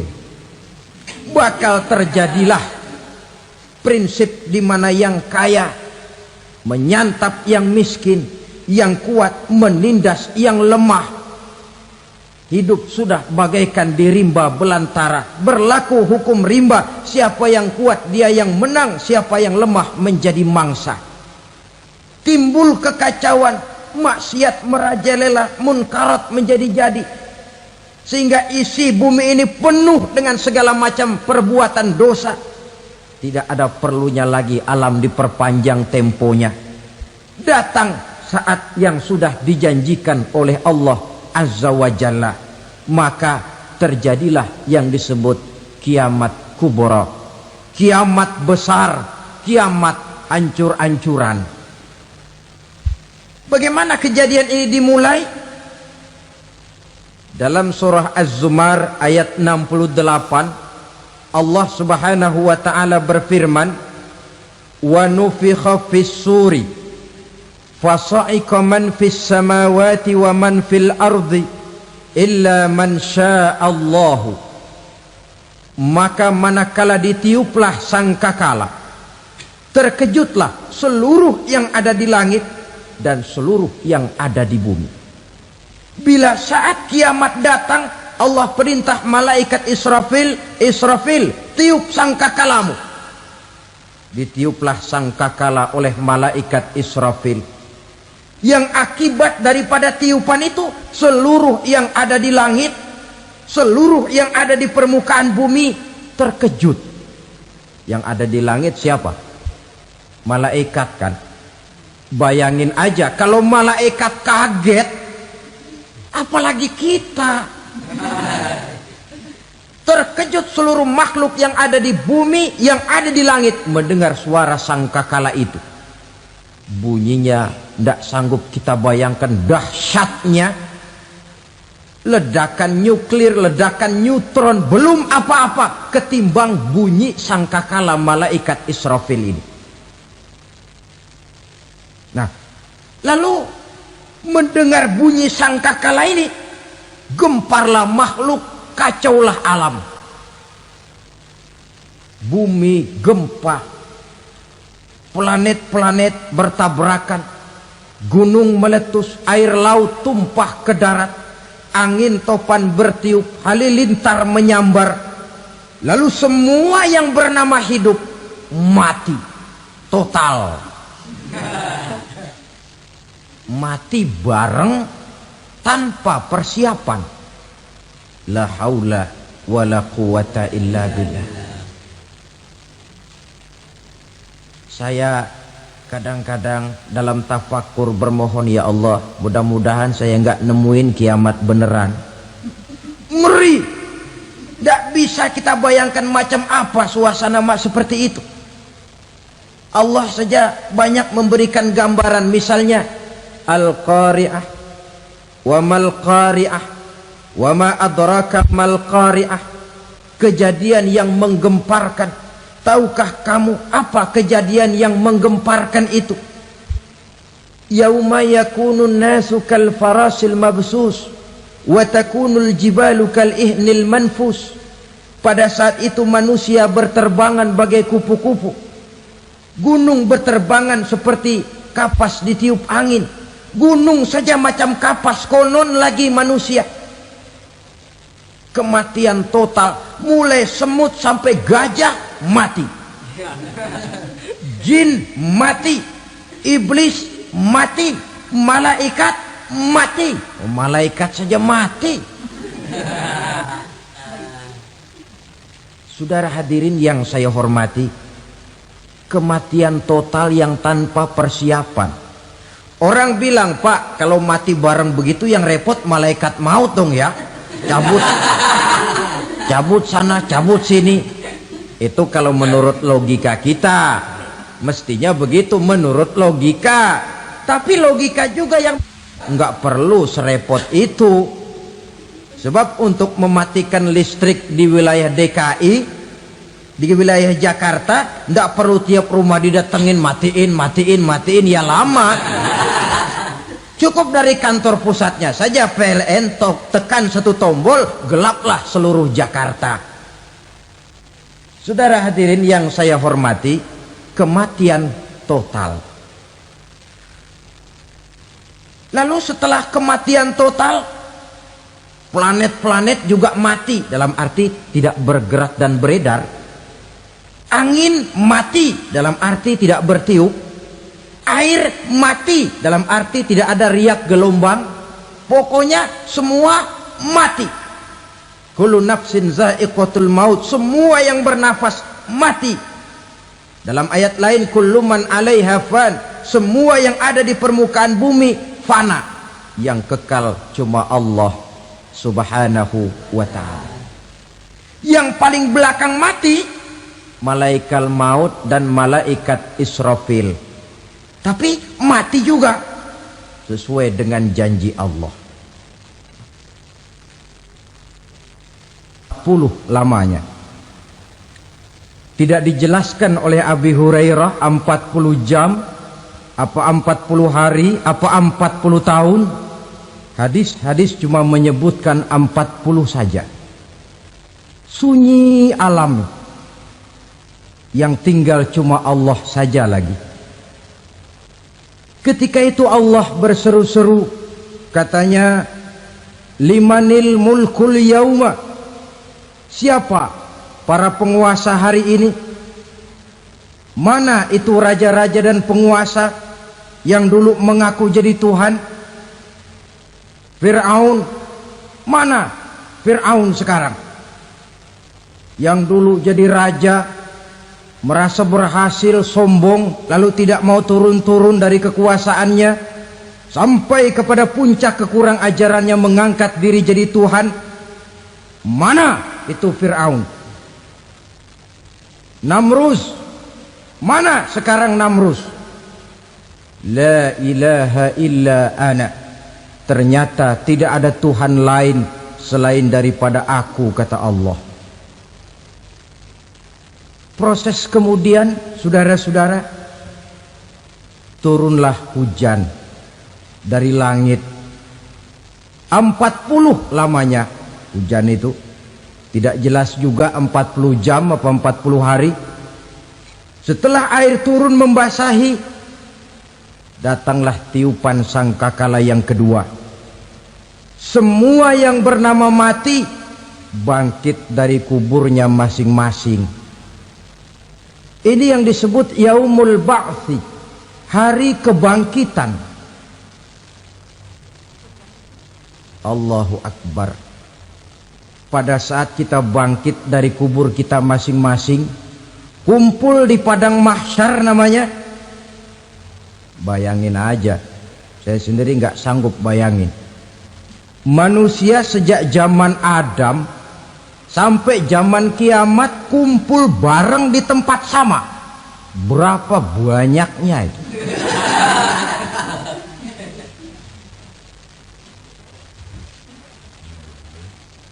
Dan yang luar biasa menurut satu riwayat, pada saat bangkit itu, Masya Allah, roman muka kita berubah,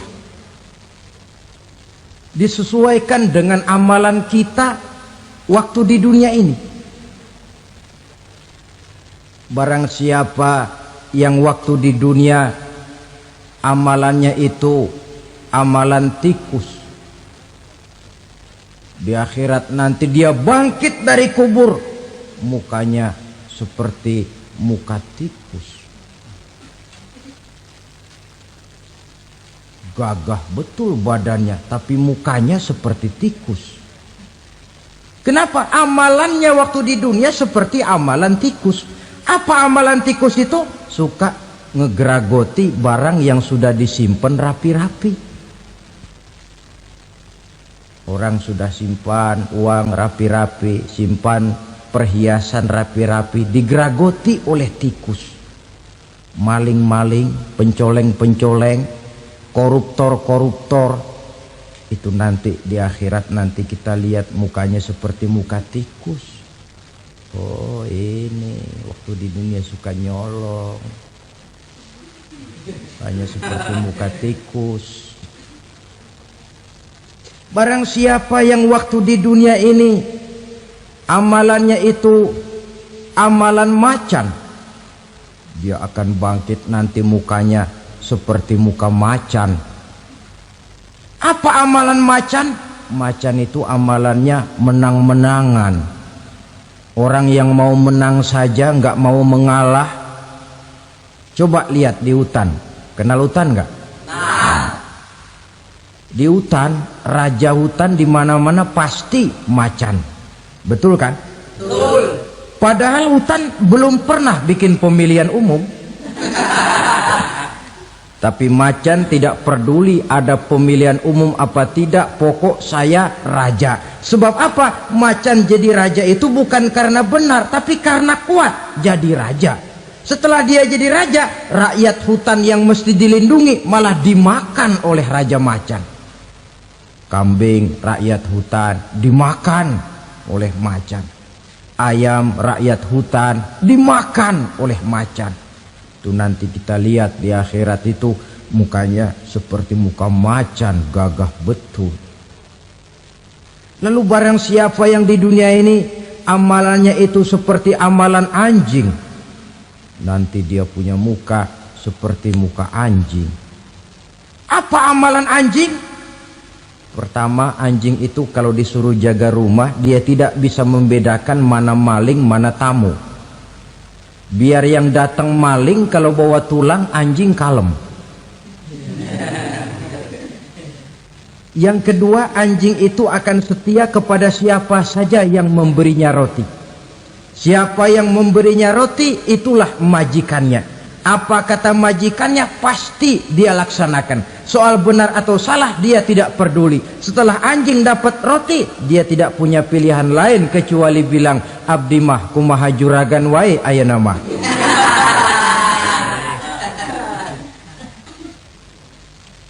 Saudara hadirin yang saya hormati,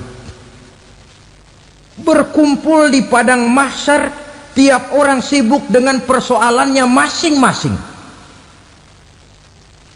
Matahari waktu itu didekatkan oleh Allah, panas luar biasa. Ada yang saking panasnya itu mencucurkan peluh keringat sampai sebatas mata kakinya. Ada yang keringatnya sampai sedengkulnya, ada yang keringatnya sampai sepusatnya, ada yang keringatnya mengalir sampai sebahunya. Ada yang kelelap oleh keringatnya sendiri, sementara orang di sampingnya nggak apa-apa. Bergantung lagi amalan dia waktu di dunia ini. Saudara-saudara, sebagian orang dalam kepanikan padang mahsyar berombong-rombong datang mereka menghadap Nabi Adam. Ya Adam, anta abal bashar. Hai Adam, Tuhan adalah bapak moyang manusia. Kami sebentar lagi akan disidang, dimintakan pertanggungan jawab. Tolonglah kami, hai Adam. Kata Nabi Adam, jangankan nolongin sampean, saya sendiri tanggung jawab di hadapan Allah ketika dulu tidak boleh makan khuldi, saya serobot. Sudahlah, urus diri masing-masing saja, nafsi. Begitu kata Nabi Nuh, begitu kata Nabi Ibrahim. Tiap orang bertanggung jawab sendiri-sendiri. Ketika itulah saudara-saudara, nikmatnya menjadi umat Nabi besar Muhammad sallallahu alaihi wasallam. Sebab apa? Walaupun menurut abjad kita ini umat paling belakang, paling belakang kita ini toh, karena Nabi Muhammad adalah Nabi akhir, tapi akan dihisap lebih dulu, lewat di atas sirat lebih dulu, masuk surga lebih dahulu ketimbang umat-umat belakangan. Ketika Rasul mendekati ajal, beliau tanyakan itu kepada malaikat Jibril. Malaikat Jibril berkata, Muhammad jangan khawatir, Allah sudah berjanji, inni haramtul jannata ala sairil anbiya hatta tadkhulaha anta wa haramtuha ala sairil umami hatta tadkhulaha ummatuka. Surga aku haramkan buat seluruh nabi kecuali kalau engkau Muhammad sudah masuk ke dalamnya, dan surga aku haramkan buat seluruh umat kecuali kalau umatmu Muhammad sudah masuk ke dalamnya. Logikanya, walaupun menurut abjad kita umat paling belakang, bakal dihisap paling dulu, lewat di atas sirat paling dulu, masuk surga paling dulu, kalau mampir ke neraka juga paling dulu. Ya resiko. Jangan mau enaknya aja paling dulu. Saudara hadirin yang saya hormati, setelah masa kebangkitan itu jangan dikira begitu bangkit langsung diperiksa. Masih menunggu menanti ribuan tahun perhitungan padang mahsyar untuk sampai kepada proses yang disebut yaumul hisab, hari perhitungan. Seorang demi seorang bakal dipanggil. Bayangkan saja, kita se-RT saja di absen, kadang-kadang perlu waktu lama. Ini manusia sejak zaman Nabi Adam sampai datang hari kiamat, satu demi satu disidang di hadapan Qadhi Rabbul Jalil. Status sosial copot sudah waktu itu. Yang pernah jadi hartawan di situ tidak lagi kelihatan kehartawanannya. Yang pernah jadi jenderal tidak lagi dipanggil jenderalnya. Yang ustadz tidak lagi dipanggil al-mukarramnya. Seluruh status sosial selesai.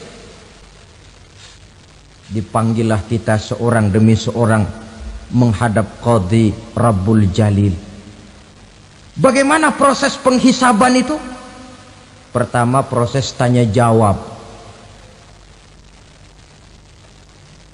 Di antaranya ada hadis menyatakan, lan tazula qadama 'abdin yaumal qiyamah hatta yus'ala an arba'i khisalin. Besok di hari kiamat tidak akan bergeser telapak kaki seorang hamba sampai dia ditanya lebih dulu tentang 4 persoalan. Tentang ilmunya, kemana ilmu itu diamalkan. Tentang umurnya, di mana umur itu dihabiskan. Tentang masa mudanya, kemana masa muda itu dipakai. Tentang hartanya, dari mana harta itu didapat dan kemana harta itu dibelanjakan. Ini termasuk proses tanya jawab. Jadi kalau istilah pengadilan dunia, nama Fulan bin Fulan. Kamu waktu di dunia diberikan umur panjang untuk apa? Pernah mengalami masa muda, kemana kau habiskan masa remajamu? Kau diamanahkan ilmu, dengan apa ilmumu kau amalkan? Kau diberikan harta, dari mana harta kau dapat, kemana kau belanjakan? Tak seorang pun yang bisa mungkir. Sebab apa? Dikala itu yang menjadi saksi bukan orang. Yang menjadi saksi adalah seluruh anggota badan kita. Tangan bicara, kaki jadi saksi terhadap seluruh amalan yang pernah kita kerjakan pada saat kehidupan di alam dunia ini. Selesai proses tanya jawab, lalu diperlihatkan buku catatan kita waktu hidup di dunia ini. Jangan lupa Allah itu menyiapkan 2 superkomputer kepada kita. Sebelah ditempelin sebelah kanan, yang sebelah tempelin di sebelah kiri. Komputer itu namanya Raqib dan Atid, 2 malaikat yang apabila baik kita lakukan, refleks saja akan menulis kebajikan kita. Jahat kita kerjakan, akan tertulis. Catatan itu nanti diperlihatkan kepada kita. Waduh, alangkah malunya pada saat diperlihatkan catatan kita, buku rapot kita merah melulu. Barangkali diperiksa sambil diomelin, brengsek lo. Buku merah melulu begini, bagaimana waktu hidup di dunia? Tidak cukup diperlihatkan buku catatan kehidupan, rekaman kehidupan. Rekaman kehidupan kita secara utuh sejak terlahir sampai ajal datang merenggut nyawa. Barangkali mirip dengan video sekarang ini, di mana terekam dengan baik seluruh kegiatan kita sejak yang sekecil-kecilnya sampai kepada yang sebesar-besarnya. Untuk kemudian kita pun menerima balasan. In khairan fa khairun wa in syarran fa syarrun. Kalau baik ya baik balasannya, kalau jahat ya jahat juga balasannya. Catatan-catatan kita diberikan. Kalau banyak kebajikannya diberikan di tangan kanan dengan cara yang halus. Kalau banyak kejahatannya diberikan dari sebelah kiri atau dilempar dari belakang. Itulah sebabnya sejak di dunia ini kita sudah mohon kepada Allah. Ketika berwudu membasuh tangan kanan, apa kita bilang? Allahumma a'tini kitabi biyamini wa hasibni hisaban yasira. Ya Allah, berikan saya kitab di tangan kanan, dan kalau saya memang perlu dihisap, hisaplah saya yang seringan-ringannya. Tangan kiri berlindung kita kepada Allah, jangan sampai diberikan kitab di tangan kiri atau dari arah sebelah belakang. Wa a'udzubika an tu'tiya kitabi bishimali aw min wara'i zuhri, dari arah sebelah belakang. Na'udzubillah min dzalik. Setelah selesai lewat proses penghisaban, lewat mizan, timbangan, maka yang sudah selesai dihisab itu bergeraklah menuju sirat, jembatan yang terbentang menuju surga melalui neraka. Saudara-saudara, panjangnya perjalanan sirat itu memakan waktu ratusan tahun. Tetapi orang yang lewat di atas sirat pun macam-macam, bergantung amalannya ketika di dunia ini. Ada yang lewat di atas sirat itu kal barqil khatib, seperti kilat yang menyambar, lep, sudah sampai dia di surga. Cepat bukan main. Ada yang lewat di atas sirat itu seperti orang lari-lari. Ada yang lewat di atas sirat itu seperti orang jalan biasa. Ada yang sambil merangkak, ada yang sambil ngesor, ada yang sambil gelayutan. Ada yang selamat sampai ke ujung ke surga, ada yang tergelincir jatuh masuk ke dalam neraka, bergantung amalannya dalam kehidupan di dunia sekarang ini. Tiap kita akan melewati yang namanya sirat ini. Saudara-saudara kaum muslimin yang saya hormati, dengan demikian mereka yang selamat melalui sirat sampai ke terminal akhir surga, mereka yang ketika dihisab ternyata banyak kejahatannya daripada kebaikannya, mereka singgah di dalam neraka. Nah, adapun orang-orang yang beriman menurut ayat Quran dan hadis Nabi itu nanti ada bermacam-macam. Ada orang beriman itu yang dimasukkan surga. Ada orang beriman itu yang dimasukkan ke dalam surga. Ada orang beriman itu yang disebut penduduk surga. Kenapa lain-lain, Pak? Karena waktu di dunia amalannya juga lain-lain. Ada orang beriman yang masuk surga. Ini paling murah tiketnya. Mau masuk surga? Kata Nabi begini, ma min abdin qala la ilaha illallah thumma mata ala dhalik illa dakhalal jannah. Kalau seorang hamba sudah mengucap dua kalimat syahadat, dia yakin dengan kebenaran kalimat itu sampai matinya, orang itu akan masuk surga.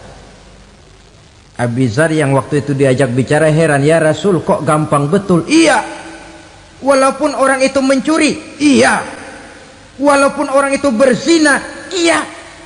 Biar dia mencuri, biar dia berzina, kalau dia sudah mengucap dua kalimat syahadat, dia yakin dengan kebenaran kalimat itu sampai matinya, itu orang akan masuk surga.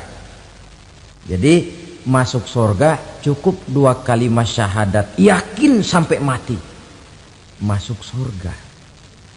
Itu perkara masuk. Tapi kalau pertanyaannya diterusin, masuknya kapan, Pak?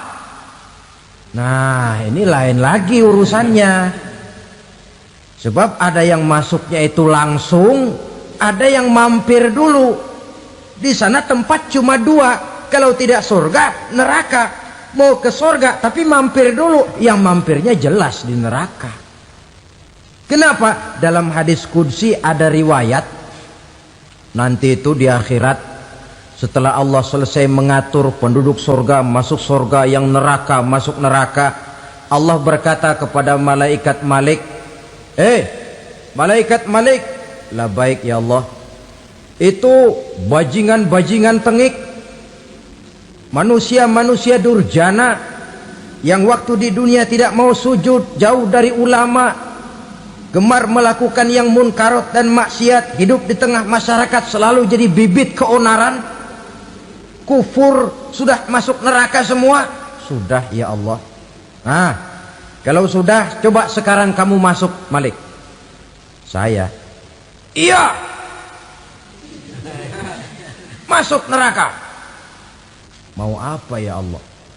Kata Allah, akhriju minan nar man kana fi qalbihi misqala habatin min khardalin min iman. Kau masuk neraka, cari di dalam neraka orang-orang yang ada imannya walaupun kecil sebesar biji zarah, angkat mereka keluar. Masuk malaikat Malik ke neraka, cari orang yang ada imannya, korek-korek. Ya repot, udah pada gosong. Yang ada imannya diangkat ke atas, yang ada imannya diangkat ke atas. Lalu dimandikan di Nahrul Hayat, namanya sungai kehidupan di akhirat nanti. Cakep lagi rupanya, bersih lagi wajahnya, apel di hadapan Allah. Kata Allah, bagaimana mas? Kapok nggak sampean? Kapok ya Allah. Nah, kalau kapok, idhab fadkhulil jannah, pergi masuk surga sana. Berangkat mereka ke surga, ketemu sama teman-temannya yang udah sampai lebih dulu, yang nggak pakai mampir lagi. Terjadi dialog. Kata teman-temannya yang udah pada nyampe duluan, mas, iya, emang baru sampai? Saya baru sampai. Memang mampir di mana dulu mas? Kita sudah lama sampai di surga. Saudara buka surah Al-Muddatsir ayat 34-35. Ma salakakum fis saqar? Kenapa kamu mampir di neraka Saqar? Qalu lam naku minal musallin. Mereka menjawab, kami mampir di neraka Saqar mas, gara-gara dulunya kami waktu di dunia ndak pernah sholat. Ndak pernah sholat? Ndak pernah. Kan rumahnya dekat masjid, cuma dekat doang mas. Sholat mah enggak saya. Nggak pernah ngasih makan fakir miskin, nggak pernah hadir di majelis taklim, pendeknya nggak pernah melakukan kebajikan, maka saya pun mampir di neraka Saqar. Untung betul saya punya iman mas, sedikit. Waktu hidup di dunia dulu saya pernah mengucap 2 kalimat syahadat, sekali-kalinya waktu mau kawin. Masya Allah. Untung saja kawin, kalau nggak kawin polos.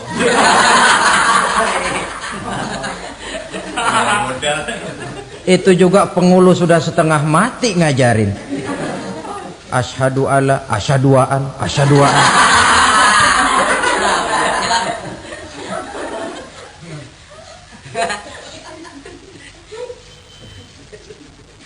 Ini namanya masuk surga, ada mampir dulu. Ada pula orang mukmin itu yang dimasukkan surga. Namanya dimasukkan kan terima beres. Saya masuk ke rumah, jalan sendiri, cari tempat sendiri. Saya dimasukkan ke dalam rumah, terima beres, pokok ada di dalam, itu dimasukkan namanya. Nggak pakai mampir. Tapi tentu tiketnya lebih mahal ketimbang yang pertama tadi. Apa kata Allah? Innal ladzina amanu wa amilus salihat la ukaffiranna anhum sayyi'atihim wa la udkhilannahum jannah. Sesungguhnya orang-orang yang beriman kemudian beramal soleh, kami hapuskan segala dosa dan kesalahannya, kami masukkan mereka ke dalam surga. Lihat ayatnya, Allah yang memasukkan, kita yang dimasukkan. Tidak pakai transit, tidak usah mampir. Cuma tidak cukup syahadat, tidak cukup amanu, tapi diiringi dengan wa amilus salih. Iman, amal. Tidak cukup syahadat, lalu dibuktikan dia sholat, dia zakat, puasa, lalu dia melakukan berbagai macam kebajikan. Ini yang menyebabkan dia tidak pakai mampir di tempat yang bernama Saqar. Lalu ada pula orang mukmin itu yang disebut penduduk surga. Wah, ini sudah VIP ini. Ashabul jannah, penduduk surga. Siapa mereka? Kata Allah, innal ladzina amanu summa istaqamu fala khaufun 'alaihim wala hum yahzanun ulaika ashabul jannah hum fiha khalidun. Sesungguhnya orang-orang yang beriman lalu istiqamah, tetap dalam melaksanakan perintah Allah, tidak goyang, tidak labil tapi stabil, istiqamah, mereka tidak takut dan tidak bersedih hati. Merekalah penduduk surga. Iman, istiqamah. Tidak punya duit, sembayang. Banyak duit, sembayang. Miskin, sembayang. Kaya, tetap sembayang. Istiqamah. Kadang orang kalau susah rajin ke masjid, banyak duitnya ngelihat masjid melengos. Waktu miskin hamba Allah, setelah kaya jadi hamba harta. Bergeser, tidak ada nilai istiqomahnya. Saudara-saudara, dengan begitu penduduk neraka itu dua. Ada penduduk permanen, ada penduduk yang semi permanen. Yang semi permanen orang-orang beriman yang mempunyai dosa besar. Mereka masuk ke neraka untuk menerima azab sesuai dengan dosanya. Bila selesai masa azab itu, mereka akan diangkat untuk ditempatkan kembali ke dalam surganya Allah Subhanahu wa ta'ala. Nah, dikala itulah saudara-saudara, ada yang disebut syafaat dari Rasulullah Sallallahu Alaihi Wasallam. Tapi tentu jangan lupa, syafaat ini ibarat kain menambal dia. Kita punya kain bolong-bolong sedikit, syafaat yang menambal. Solat kita ada kurang dikit, sedekah kita ada campur riak dikit, amalan kita ada tidak karena Allah dikit, kita berharap syafaat. Jadi biarlah kain masih bolong-bolong, yang penting punya kain. Tapi kalau kainnya tidak ada, yang ditambal apanya? Sholat tidak, puasa tidak, zakat tidak, berharap syafaat saja, ya, terlalu berlebihan itu. Saudara hadirin yang saya hormati, apabila selesai proses penghisaban, proses penghitungan, maka dikala itulah manusia terbagi dalam dua kelompok besar. Fariqun fil jannah wa fariqun fis sa'ir. Sekelompok orang-orang beruntung yang masuk ke dalam surga, dan sekelompok lagi masuk ke dalam neraka. Akan memakan waktu untuk menceritakan sifat surga dan neraka, tapi insya Allah pada kesempatan pertemuan lain saya sampaikan. Namun sebagai gambaran umum cukuplah saya sampaikan sebuah hadis qudsi. Allah jelaskan, a'dadtu li'ibadiyas salihin ma la aynun ra'at wa la uzunun sami'at wa la khatara fi qalbil bashar. Aku sediakan buat hamba-hambaku yang soleh, yang tidak pernah terlihat oleh mata, tidak pernah terdengar oleh telinga, dan belum pernah terdetik dalam hati manusia. Jadi kenikmatan surga belum pernah dilihat mata, belum pernah didengar telinga, belum pernah terdetik dalam hati. Pedihnya azab neraka belum pernah terlihat mata, belum pernah terdengar telinga, belum pernah terdetik dalam hati. Saudara hadirin yang saya hormati, oleh karena itu, sebagai uraian akhir daripada kiamat ini, marilah sama-sama kita memanfaatkan hidup dengan sebaik-baiknya, supaya jangan timbul penyesalan di hari kemudian nanti. Mudah-mudahan kita seluruhnya diselamatkan Allah dari azab neraka dan mendapat surga dan ridhonya. Sekian dan demikianlah pertemuan kita kali ini. Terima kasih banyak atas segala perhatian. Mohon maaf atas segala kekurangan. Usikum wa nafsi bitaqwallah. Wassalamualaikum warahmatullahi wabarakatuh. Waalaikumsalam warahmatullahi wabarakatuh.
Wabarakatuh.